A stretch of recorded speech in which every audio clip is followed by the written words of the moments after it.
D கடவுளருள் TV நேயர்களுக்கு ஹரிஹர சர்மாவின் பணிவான நமஸ்காரங்கள். நாம் ஒவ்வொருவதும் பார்க்க போகிறது மாத பலன்கள் பார்க்குறோம். அதுபடி இந்த மாதம் பார்க்க போகிறது டிசம்பர் மாதத்திற்கு உண்டான பலன்களை பார்க்க போகிறோம். இப்போ இந்த டிசம்பர் மாதம் எப்போ பிறக்குது அப்படின்னு பார்த்தோம்னாக்க நிகழும் மங்களகரமான குரோதி வருஷம் கார்த்திகை மாதம் 15ஆம் தேதி இந்த டிசம்பர் மாதம் பிறக்குது. இந்த டிசம்பர் மாதம் பிறக்கிறது அப்படின்ற பொறுத்தளவுக்கு இது இந்த வருடத்தின் கடைசியான மாதம் ஒன்று. அதுக்கு அடுத்தது இந்த டிசம்பர் மாதத்தில் பொறுத்தளவுக்கு ஐயப்பனுக்கு உகந்த கார்த்திகை மாதமும் மார்கழி மாதமும் சேர்ந்து வரக்கூடிய காலகட்டங்கள். அப்போ இந்த சேர்ந்து வரக்கூடிய காலகட்டங்கள் அப்படின்ற பொறுத்தளவுக்கு மாதங்களில் இதை பொறுத்தளவுக்கு நான் மார்கழியாவன் எம்பெருமான் கிருஷ்ண பெருமான் சொல்லியிருக்கார். அதே போல் ஐயப்பன் அரியும் ஹரனும் இணைந்தது ஐயப்பன். இவங்க ரெண்டு மாதத்தையும் உள்ளடக்கியது தான் இந்த டிசம்பர் மாதம். இந்த டிசம்பர் மாதத்தை பொறுத்தளவுக்கு கிரக நிலவரம் என்னென்ன அப்படின்றத ஃபஸ்ட்டு பார்ப்போம். இந்த கிரக நிலவரம் அப்படின்ற பொறுத்தளவுக்கு காலபுருஷ தத்துவத்தின்படி ரிஷபத்தில் குரு பகவானும் கர்க்கடகத்தில் செவ்வாய் பகவான் நீச்ச நிலையையும், அதுக்கடுத்தது பார்த்தோம்னாக்க காலபுருஷ தத்துவத்தின்படி 6ஆம் இடமான கன்னியா ராசியில் கேது பகவானும், இதை தவிர 8ஆம் இடமான விருச்சிகத்தில் சூரியனும் சந்திரனும் புத பகவானும் மற்றும் தனுரில் சுக்கிர பகவானும் பரிவர்த்தனை யோகத்தோட இந்த காலம் பிறக்குது. இதை தவிர கும்பத்தில் சனி பகவானும், இதை தவிர ராகு பகவானை பொறுத்தளவுக்கு இருக்கிற இடம் அப்படின்றது 12ஆம் இடம். 12ஆம் இடம் அப்படின்றது ராகு பகவானுக்கு உகந்த இடமா, 12 அப்படின்றது ராகுக்கு உகந்த இடம். இதை தவிர நம்ம பார்த்தோம் அப்படின்னு சொன்னாக்க இந்த காலகட்டங்களில் என்னென்ன விசேஷங்கள் வருது அப்படின்றத பார்ப்போமா. இப்போ இந்த காலகட்டங்களில் விசேஷங்கள் அப்படின்ற பொறுத்தளவுக்கு டிசம்பர் 30ஆம் தேதி திங்கட்கிழமை அமாவாசையும், அதே போல் டிசம்பர் 15 ஞாயிற்றுக்கிழமை பௌர்ணமியும், 13ஆம் தேதி முருகனுக்கு உகந்த கிருத்திகையும், அதே போல் டிசம்பர் 5ஆம் தேதி ஸ்ரவண நட்சத்திரம் திருவோணம் அப்படின்றது ரொம்ப விசேஷமான நட்சத்திரமும், இதை தவிர டிசம்பர் 11 மற்றும் டிசம்பர் 26 2 நாட்களையும் புதன் மற்றும் வியாழக்கிழமை நாளில் ஏகாதசி விரதமும் மிக முக்கியமானது. ஏகாதசி அப்படின்றது வைணவர்களுக்கு. இதை தவிர 6ஆம் தேதி வெள்ளிக்கிழமையும் 21ஆம் தேதி சனிக்கிழமையும் சஷ்டி மாதாந்திர சஷ்டியும் சஷ்டி விரதமும் இருக்குது. இதை தவிர சங்கடகர சதுர்த்தி. சங்கடகர சதுர்த்தி அப்படின்னாக்க எம்பெருமான் சந்திரனுக்கு தோஷம் விளக்கிய நாள் சங்கடகர சதுர்த்தி. எம்பெருமான் விநாயகரை சந்திர பகவான் வணங்கி தோஷங்களை விளக்கிய நாள் சங்கடகர சதுர்த்தி. அப்படியேற்பட்ட சங்கடகர சதுர்த்தி வரக்கூடியது 18ஆம் தேதி புதன்கிழமை வருது. இதை தவிர மாத சிவராத்திரி அப்படிங்கிறத பொறுத்தளவுக்கு 29ஆம் தேதி ஞாயிற்றுக்கிழமை வருது. இதை தவிர பிரதோஷம். பிரதோஷம் அப்படின்னாக்க என்ன அப்படின்னாக்க எம்பெருமான் ஈஸ்வரன் தன்னுடைய வாயில் ஆழகால விஷத்தை அறிந்து தாயாரின் மடியில் படுத்து உறங்கிய நேரம், படுத்து ஆசுவாசப்படுத்திய நேரம் பிரதோஷ நேரம். இந்த பிரதோஷ நேரத்தில் நாம் என்ன காரியத்துக்கு முயற்சி எடுக்கிறோமோ, எந்த காரியத்தை வேண்டுறோமோ அந்த காரியம் ஜெயிக்கக்கூடிய காலகட்டங்கள். அப்படியேப்பட்ட மகா உன்னதமான பிரதோஷம் 2 பிரதோஷம் வருது. ஒன்று டிசம்பர் 13ஆம் தேதி, அதுக்கு அடுத்தது டிசம்பர் 28ஆம் தேதி. டிசம்பர் 28 அப்படின்றது சனி பிரதோஷம். மிக மிக முக்கியமான விசேஷம். 100 பிரதோஷத்துக்கு சமமானது ஒரு சனி பிரதோஷம். வருஷத்துக்கு பார்த்தீங்கன்னா கிட்டத்தட்ட 54 சனிக்கிழமை வரும். அந்த 54 சனிக்கிழமையில் குறைவான நாட்கள் தான் சனி பிரதோஷம் வரும். அப்படியேற்பட்ட சனி பிரதோஷம் வருது வருகின்ற டிசம்பர் 28ஆம் தேதி வருது. அதுக்கு அடுத்தது பார்த்தோம்னாக்க 5ஆம் தேதி பார்த்தோம்னாக்க சதுர்த்தி. அப்போ இப்படியேற்பட்ட உசந்த நாட்களை கொண்டு இந்த வருஷம் பிறக்குது. அதாவது டிசம்பர் மாதம் பிறக்குது. அப்போ இந்த டிசம்பர் மாதத்தை பொறுத்தளவுக்கு ஒவ்வொரு ராசிக்கும் என்னென்ன பலன்கள் அப்படின்றத பார்ப்போமா. அன்பார்ந்த கும்பராசி அன்பர்களே, உங்களுக்கு ராசிநாதனான சனி பகவான் ராசியிலேயே ஆட்சி பெற்று இருக்கிறார். கடந்த காலகட்டங்களில் வக்ரம் பெற்று இருந்தார். வக்ர நிவர்த்தி அடைஞ்சு இப்போ இருக்கார். அவர் வக்ர நிவர்த்தி அடைஞ்சது கடந்த 4/11 தான் வக்ர நிவர்த்தி அடைஞ்சார். அப்போ சனி பகவான் ராசியிலேயே இருக்கிறதுனால உடல் நலத்தில் தொந்தரவுகள் வரக்கூடிய வாய்ப்புகள் உண்டு. என்ன விதமான தொந்தரவுகள் வரக்கூடிய வாய்ப்புகள் உண்டு அப்படின்னா யூரினரி இன்ஃபெக்ஷன் வரக்கூடிய வாய்ப்புகள் உண்டு, அடிவயிறு உபாதைகள் வரக்கூடிய வாய்ப்புகள் உண்டு, முட்டிகள் கால் மஜ்ஜைகள் எலும்புகள் மஜ்ஜைகளில் பிரச்சனைகள் வரக்கூடிய வாய்ப்புகள் உண்டு. அதனால் வெளியில் உணவு சாப்பிட்றது தவிர்ப்பது சிறந்தது. அதே போல் வெளியில் தண்ணி குடிக்கிறது தவிர்ப்பது சிறந்தது. வீட்டிலேருந்தே எடுத்துகிட்டு போயிட்டு வருது சிறப்பாக இருக்குமா, சிறப்பாக இருக்கும். அதை தவிர வண்டி வாகனங்களில் செல்லும் பொழுது கண்டங்கள் ஏற்படக்கூடிய வாய்ப்புகள் உண்டு. ஏன்னா நீச்சமடைஞ்ச செவ்வாய் பகவான் 6ஆம் இடத்துல இருந்துக்கிட்டு அவர் 8ஆம் பார்வையாக பார்க்குறாரு. அப்போ வண்டி வாகனங்களில் கெண்ட வாய்ப்புகள் உண்டு, இரத்த சிதறல்கள் ஏற்படக்கூடிய வாய்ப்புகள் உண்டு. அதனால் பொறுத்தளவுக்கு பெரும்பாலும் பொது போக்குவரத்தை பயன்படுத்திட்டோம் அப்படின்னாக்க பிரச்சனைகளை தவிர்க்க முடியுமா? தவிர்க்க முடியும். அடுத்தது 2ஆம் இடமான வாக்குஸ்தானத்தில் ராகு பகவான் இருக்கிறார். ராகு அப்படின்னாலே பிரம்மாண்டம் பிரம்மாண்டம் பிரம்மாண்டம். அடுத்தது 3ஆம் இடமான கம்யூனிகேஷன் பாவாதிபதியான செவ்வாய் பகவான் உங்களுக்கு ராசிக்காரில் நீச்ச நிலையை அடைஞ்சிருக்கார். அப்போ நீங்கள் சொல்கிறது அத்தனையுமே தவறுதலாக உங்களுடைய உற்றார்களினாலும் உங்கள் நண்பர்களாலையும் புரிந்து கொள்ளப்படும். அதனால் இந்த காலகட்டங்களில் யாருக்கும் வாக்குறுதி கொடுக்கறதை தவிர்ப்பது மிக மிக சிறந்தது. ஏன்னா கொடுத்த வாக்கை காப்பாற்ற முடியாத தன்மைகள் இருக்கும். அப்போ கொடுத்த வாக்கை காப்பாற்ற முடியாமல் அவமானங்கள் அசிங்கங்களை பட வேண்டிய வரும். அதனால் யாருக்கும் வாக்குறுதியை தவிர்ப்பது நல்லது. 4ஆம் இடமான சுகஸ்தானத்தில் குரு பகவான் இருக்கிறார். அப்போ 4ஆம் இடமான சுகஸ்தானத்தில் குரு பகவான் இருப்பதனால வண்டி வாகனம் வீடு வாங்கணும்னு நினைக்கக்கூடிய கும்பராசி என்பவர்களுக்கு வண்டி வாகனம் வீடு வாங்கக்கூடிய வாய்ப்புகள் உண்டு. உதாரணத்துக்கு சொல்லணும்னாக்க சைக்கிள் வச்சுருக்கிறவங்க 2 வீலரும், 2 வீலர் வச்சுருக்கிறவங்க காரும், கார் வச்சுருக்க லேவிஷான சேடன் கார்களும் வாங்கக்கூடிய வாய்ப்புகள் உண்டு. அதே போல் இத்தனை நாளாக ஒன்று கொடுத்தனத்தில் இருக்கிறேன், ஒரு இடம் வாங்கி கட்டணும்னு நினைக்கக்கூடிய கும்பராசி என்பவர்களுக்கு கண்டிப்பாக இடம் வாங்கக்கூடிய வாய்ப்புகளும் உண்டு. இந்த காலகட்டங்களில் வீடு கட்டக்கூடிய வாய்ப்புகளும் இந்த காலகட்டங்களில் உண்டு. அதற்கு வேண்டான பொருள் கண்டிப்பாக கிடைக்கும். அதற்கு வேண்டிய தனமும் கண்டிப்பாக கிடைக்குமா? கிடைக்கும். பயப்பட வேண்டிய தேவை கிடையாது. இதை தவிர 4ஆம் இடம் என்பது சுகஸ்தானம். 4ஆம் இடத்தில் உள்ளான சுக்கிர பகவான் 11ஆம் இடத்துல இருக்கிறாங்க. கடந்த காலகட்டங்களில் உங்களுடைய அம்மா உடல்நலை சரியில்லாமல் இருந்தாங்க. இந்த டிசம்பர் மாதம் வரும்பொழுது உடல்நிலையில் உள்ள அத்தனை தொந்தரவுகளும் மறைஞ்சு ஆஸ்பத்திரி விரயங்கள் அத்தனையும் மறைஞ்சி இதுவாகி விரயங்கள் எல்லாம் குறைய ஆரம்பிக்கக்கூடிய காலகட்டங்கள் இந்த டிசம்பர் மாதம். இதை தவிர பார்த்தோம்னாக்க உங்களுக்கு ராசிக்கு 8ஆம் இடத்தில் கேது பகவான் இருக்கிறார். மறைந்து வாழக்கூடிய வாய்ப்புகள் உண்டாகும்.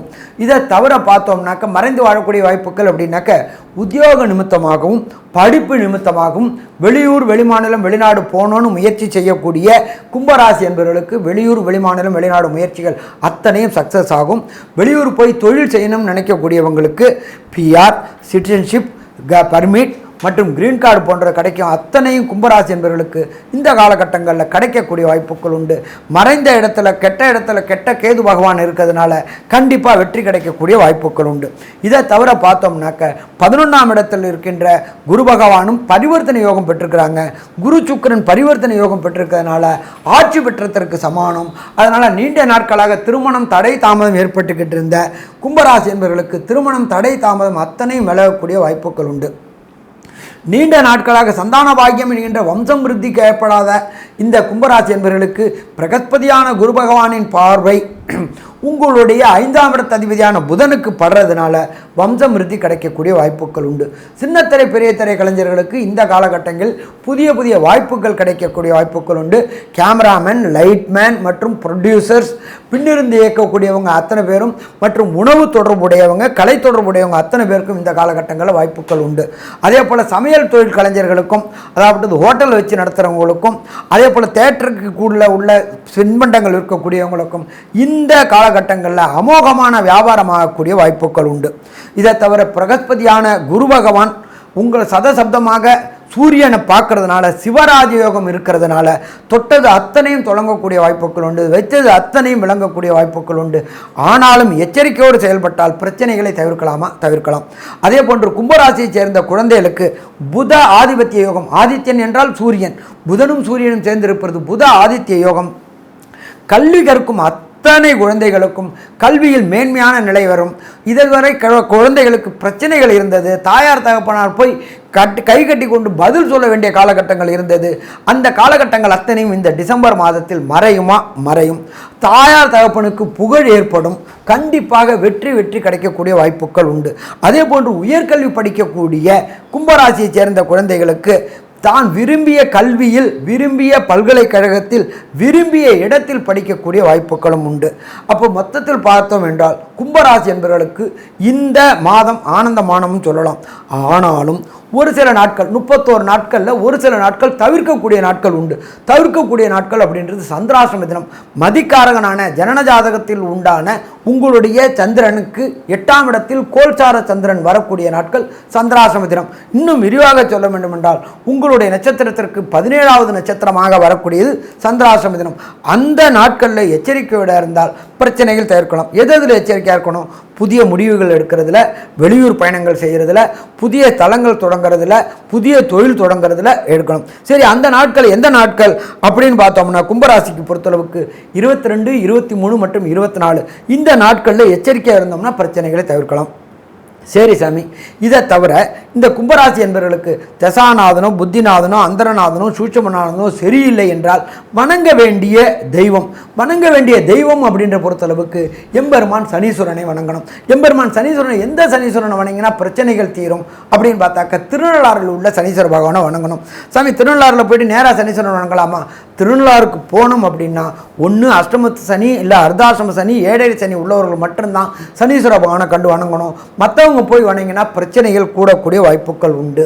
சரி, அந்த சனீஸ்வர பகவானை வணங்கக்கூடிய முறையை கொஞ்சம் சொன்னீங்கன்னா சௌரியமாக இருக்கும் அப்படின்னு நினைக்கிறவங்களுக்கு அஷ்டமத்து சனி, அர்த்தாசிரம சனி, ஏழரை சனி நடப்பவர்கள் கிளம்பி காலையில் சனீஸ்வர பகவானுக்கு போயிட்டு நலகுலத்தில் போயிட்டு ஸ்நானம் பண்ணிவிட்டு வஸ்திரத்தை தானம் பண்ணிவிட்டு வேறு உடையை உடுத்திக்கிட்டு ஒரு இரும்பு கடாயில் 200 ml நல்லெண்ணெய் வாங்கிட்டு அதில் 1 ரூபா காயினை போட்டு அதை முகம் பார்க்கணும்.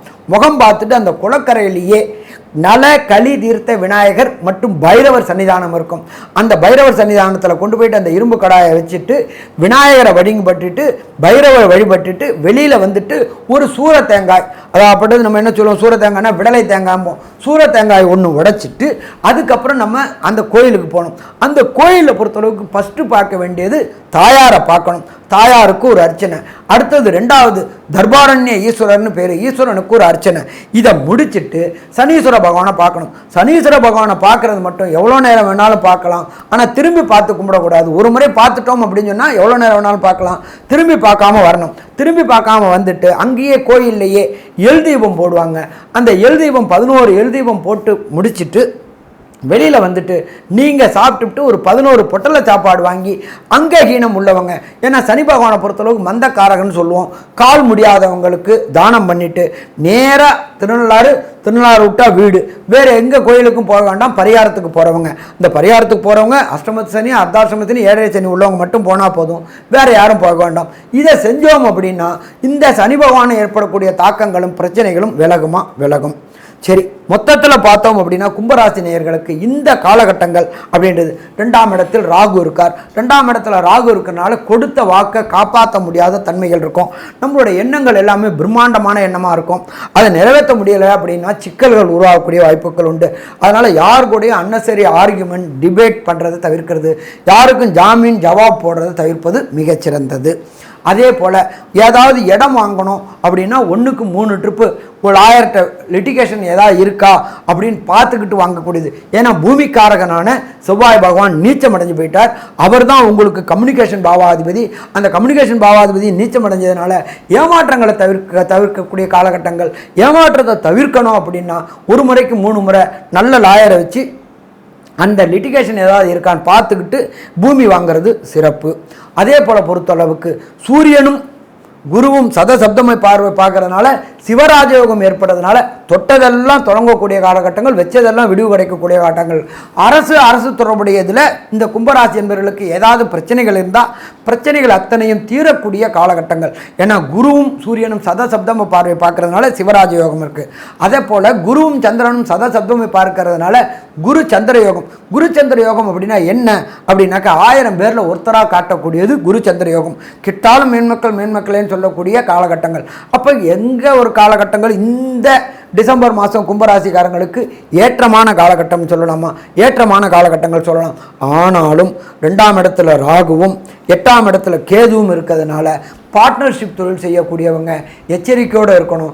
பெருங்கொண்ட முதலீடு பண்ணாமல் சின்ன அளவுக்கு முதலீடு பண்ணி நல்லபடியாக இருக்கலாம். மொத்தத்தில் கும்பராசி என்பவர்களுக்கு இந்த டிசம்பர் மாதம் அதி அற்புதமான மாதம் என்று சொல்லலாமா? அதி அற்புதமாக சொல்லலாம். ஆனாலும் யாருக்கும் வாக்குறுதி கொடுக்காமல் எச்சரிக்கையுடன் செயல்பட்டால் பிரச்சனைகளை தவிர்க்கலாம். நன்றி, நமஸ்காரம். கடவுள் அருள் டிவியை பார்த்தமைக்க நன்றிகள். மேலும் இது போன்ற தகவல்களை தெரிந்து கொள்ள கடவுள் அருள் டிவியை சப்ஸ்கிரைப் செய்யுங்கள். மறக்காமல் பெல் ஐக்கானை கிளிக் செய்யுங்கள்.